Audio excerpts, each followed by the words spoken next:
कोणताही स्किनचा आजार आहे, पचनशक्ती वाढवा. वारंवार ॲसिडिटी होते, पचनशक्ती वाढवा.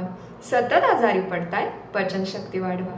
नमस्कार, मी डॉक्टर प्राची आणि आजच्या व्हिडिओमध्ये आपण बघूयात पचनशक्ती म्हणजे काय, गट हेल्थ म्हणजे काय. तुम्हाला माहिती आहे का, आपल्या शरीरामध्ये 100 नाही, 1000 नाही, लाखो नाही तर कोटींच्या संख्येत सूक्ष्मजीव असतात. यामध्ये बॅक्टेरिया, व्हायरस, फंगस यांचा समावेश होतो. हे अनेक प्रकारचे असतात आणि शरीराच्या विविध भागांमध्ये हे दिसून येतात.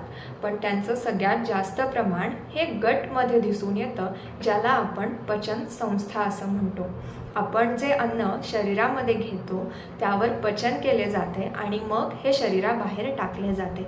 ही जी संपूर्ण क्रिया आहे त्याला पचन क्रिया असं म्हणतात आणि जे अवयव ही पचन क्रिया करतात त्या सगळ्यांना मिळून पचन संस्था असं म्हणतात. आपल्या पचन संस्थेमध्ये हे जे सूक्ष्मजीव आहेत त्यामध्ये सगळ्यात जास्त प्रमाण हे बॅक्टेरियाचं असतं. आता बॅक्टेरिया हा शब्द म्हटला की आपल्याला घाबरायला होतं, पण आपल्या शरीरामध्ये जसे आपल्या आरोग्यासाठी घातक असणारे बॅक्टेरियाज असतात तसेच आपल्या आरोग्यासाठी चांगले असणारे सुद्धा बॅक्टेरियाज असतात. बॅक्टेरिया पण आहे आणि शरीरासाठी चांगलं पण आहे. कसं काय? आपण जे अन्न खातो त्याचं पचन हे अधिक चांगल्या प्रकारे व्हावं, तसंच पचन होत असलेल्या अन्नामधून अधिकाधिक पोषण तत्वे ही शरीरामध्ये शोषून घेतली जावीत, हे काम या बॅक्टेरियाचं असतं. त्यामुळे आपल्या शरीरामध्ये या बॅक्टेरियाचं जे प्रमाण आहे ते नियंत्रित ठेवण्याची खूप आवश्यकता असते. असे काही अन्नपदार्थ असतात ज्यामुळे हे प्रमाण नियंत्रित ठेवण्याचं काम आपण करू शकतो. प्रीबायोटिक, प्रोबायोटिक आणि पोस्टबायोटिक नावं जरी सेम वाटत असली तरी त्यामध्ये फरक आहे. प्रीबायोटिक जे आहे ते असं प्रकारचं अन्न असतं जे या बॅक्टेरियाचं सुद्धा अन्न असतं, ज्यामध्ये प्रामुख्याने फायबर्सचा समावेश होतो. आता फायबर्स हे सगळ्यात जास्त कशामध्ये आपल्याला मिळू शकतात, तर जे फळं आहेत, पालेभाज्या आहेत, यामध्ये अधिक प्रमाणात फायबर्सचं प्रमाण असतं. त्यामध्ये जे केळी आहेत, हिरव्या पालेभाज्या आहेत, यांचं सेवन आपण जास्त प्रमाणात केलं पाहिजे आणि फळं ही कापूनच खाल्ली पाहिजेत, त्यांचा ज्यूस नाही केला पाहिजे. कारण जेव्हा आपण फळांचा ज्यूस करतो तेव्हा हे जे फायबर्स आहे ते आपण काढून टाकतो. दुसरं आहे प्रोबायोटिक. प्रोबायोटिक म्हणजे असे अन्नपदार्थ ज्यामध्ये हे शरीरासाठी चांगले असणारे जे बॅक्टेरियाज आहेत त्यांचं प्रमाण जास्त प्रमाणात दिसून येतं. असे पदार्थ म्हणजे दही, आंबवलेले पदार्थ आणि लोणचं. आता पोस्टबायोटिक म्हणजे हे बॅक्टेरियाज जेव्हा आपल्या अन्नावर प्रक्रिया करतात तेव्हा काही पोषण तत्व आपल्या शरीराला अधिक प्रमाणात मिळतात. याला आपण पोस्टबायोटिक म्हणतो. हे अन्नपदार्थ जरी आपण खात असलो तरी आपल्या काही चुकीच्या सवयी असतात ज्यामुळे बॅक्टेरियाचं हे प्रमाण कमी होऊ शकतं. अशा कोणत्या गोष्टी आहेत ज्या आपण आवर्जून टाळल्या पाहिजेत? 1 म्हणजे अतिप्रमाणात साखर खाणे. 2 म्हणजे जे पॅक्ड फूड आहे, बाहेर जे विकत मिळतं ते अन्न खाणे. त्यामध्ये मेनली प्रिझर्वेटिव्ज असतात किंवा तुम्ही कुठल्याही चांगल्या जरी ब्रँडचं एखादा पदार्थ बघितला ना तरी त्यामध्ये पाम ऑइल हे असतं जे या बॅक्टेरियासाठी हानिकारक असतं. 3 म्हणजे अतिप्रमाणात प्रोसेस केलेलं फूड किंवा ज्यामध्ये मैदा असतो असे अन्नपदार्थ हे आपल्या शरीरामध्ये डायजेस्ट होण्याला म्हणजे पचन होण्यासाठी खूप अवघड असतात, त्यामुळे ह्यांचं सुद्धा सेवन आपण टाळलं पाहिजे. 4 म्हणजे अतिप्रमाणात जेवणे.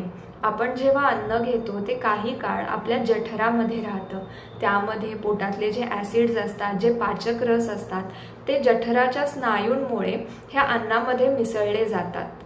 आपल्या जर का पोटाची क्षमता 500 ग्रॅम असेल आणि आपण जेवण जर का 1 ते 1.5 किलो या प्रमाणात घेत असू तर हे जे अन्न मिसळण्याचं काम आहे ते नीट होत नाही.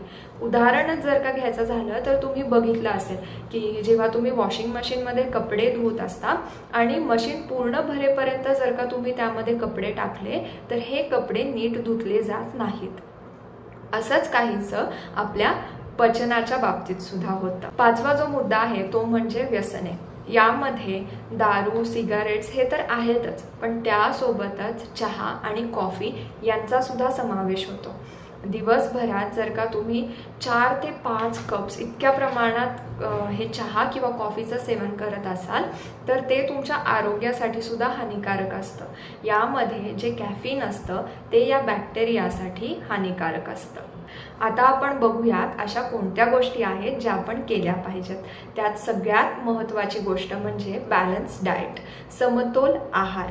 आपल्याकडे जे पारंपरिक जेवण पद्धतीत ताट असतं ना, त्यामध्ये 1 वाटी भाजी, पोळी, वरण, भात, चटणी, लोणचं, कोशिंबीर या सगळ्याचा समावेश असतो. आपल्या शरीराला जी काही पोषण तत्व आवश्यक असतात ती सगळी या प्रकारच्या जेवणामधून आपल्याला मिळतात. वरण भातावर आपण जे तूप घेतो ते एक गुड फॅट आहे.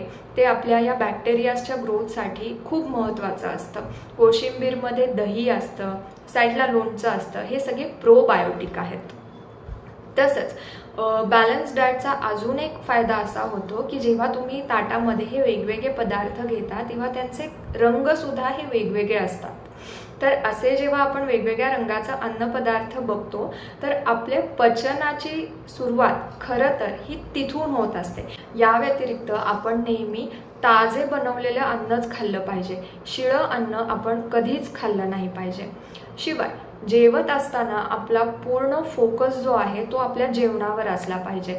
आजकाल काय होतं, जेवण करत असताना आपण एखादा TV शो बघत असतो, आपला मोबाईल चेक करत असतो.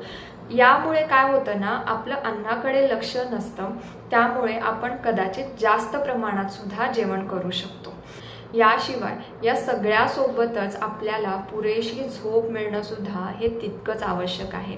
एखाद्या दिवशी जर का आपली झोप अपुरी राहिली तर आपण बघू शकतो त्या दिवसात आपल्याला लगेच ॲसिडिटी झाल्याचं प्रमाण हे जास्त वाटतं. त्याचं कारण सुद्धा हेच आहे. आपल्या आहारामध्ये आल्याचा समावेश सुद्धा असला पाहिजे. आलं जे आहे ते पाचक असतं, पचनासाठी चांगलं असतं. त्यामुळे थोडा एक आल्याचा तुकडा आपल्या जेवणामध्ये एखाद्या पदार्थामध्ये हा नेहमी असला पाहिजे. आपण दररोज निदान 20 मिनिट तरी व्यायाम, शरीराची हालचाल ही ॲक्टिव्ह प्रमाणात असणं हे खूप गरजेचं आहे. आणि सगळ्यात शेवटचं आणि सगळ्यात महत्त्वाचं म्हणजे आपल्या शरीराची पाण्याची पातळीसुद्धा नियंत्रित राहिली पाहिजे. आपण पुरेसं पाणी हे दिवसभरात घेत राहिलं पाहिजे. यामध्ये जेवण करताना आपण कमी प्रमाणात पाणी पिलं पाहिजे. जेवणाच्या एक 10 ते 15 मिनिट आधी आपण पाणी पिलं पाहिजे आणि जेवण झाल्यानंतर पाणी लगेच नाही पिलं पाहिजे. आता तुम्हाला लक्षात आलं असेल की सुरुवातीला मी जे म्हणत होते ॲसिडिटीचा प्रॉब्लेम, स्किनचा प्रॉब्लेम, ते सगळं आपल्या पचनशक्तीवर कसं अवलंबून असतं. आजच्या व्हिडिओमध्ये आपण माहिती करून घेतली गट हेल्थ म्हणजे काय, पचनशक्ती म्हणजे काय, प्रीबायोटिक, प्रोबायोटिक, पोस्टबायोटिक म्हणजे काय, आपण कोणत्या गोष्टी आपली पचनशक्ती वाढवण्यासाठी केल्या पाहिजेत, कोणत्या गोष्टी केल्या नाही पाहिजेत, या सगळ्याविषयी. आजच्या टॉपिकमध्ये जर का तुम्हाला काही शंका असतील तर त्या तुम्ही मला कमेंट सेक्शनमध्ये लिहून जरूर कळवा. आजचा व्हिडिओ कसा वाटला तेही सांगायला विसरू नका. आज आपण इथेच थांबूयात. थँक्यू.